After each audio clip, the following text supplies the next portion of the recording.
आपका हमारी आध्यात्मिक यात्रा में हार्दिक स्वागत है। आप सुन रहे हैं शिव महापुराण, जो सनातन धर्म के ही अनमोल ग्रंथों में से एक है। इस श्रृंखला में हम आपके लिए ही इस दिव्य ग्रंथ के प्रत्येक अध्याय का शाश्वत पाठ प्रस्तुत करेंगे। आइए इस ज्ञान और धर्म की ही यात्रा को आरंभ करें। भगवान महादेव की महिमा और उपदेश से ही सजी इस पावन कथा के साथ ही ओम नमः शिवाय।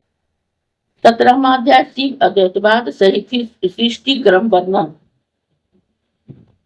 वामदेव जी बोले कि हे भगवान, पहले तो आपने यह कहा कि प्रकृति से ही नीचे नियति और ऊपर पुरुष है। वह अब आप यह दूसरा क्या कहते हैं? माया से संकुचित को तो आपने कहा है वह नीचे है, बस अस्तु है ना।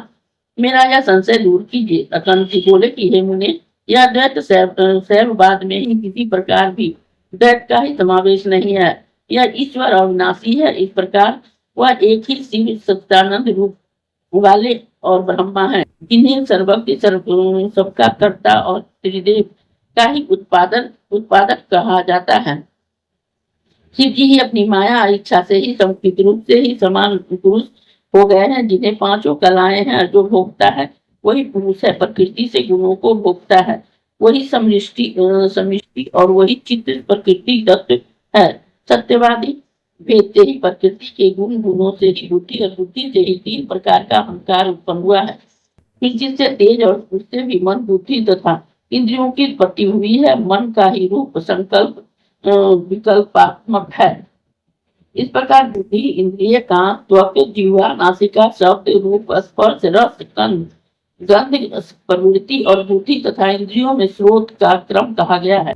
वह वैकारिक अहंकार में ही कम इंद्रियों की उत्पत्ति हुई है, जिसे ही तत्वदर्शी मुनियों ने सूक्ष्म कहा है। और कार्य से ही सब कम इंद्रियां है। वह बात, पानी, पाग, उपस्थ, इस प्रकार बोलना, ग्रहण करना, जानना और त्यागना जिनकी क्रिया है।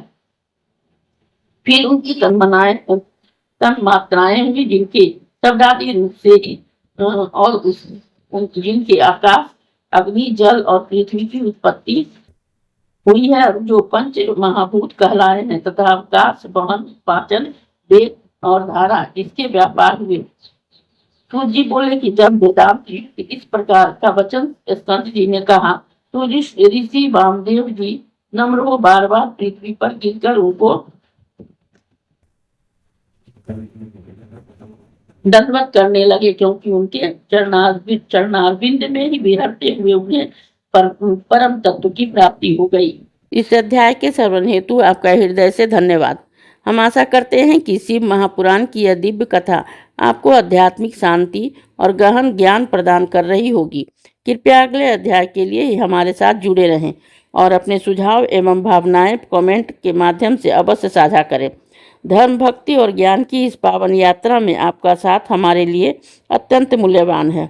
ओम नमः शिवाय। यदि यह प्रस्तुति आपको पसंद आई हो, लाइक करें, कमेंट करें, सब्सक्राइब जरूर करें, बेल आइकॉन दबाना ना भूलें, ताकि अगला अध्याय आपसे छूटे नहीं। और इस पावन ज्ञान को ही शेयर करें अपने परिवार और मित्रों तक।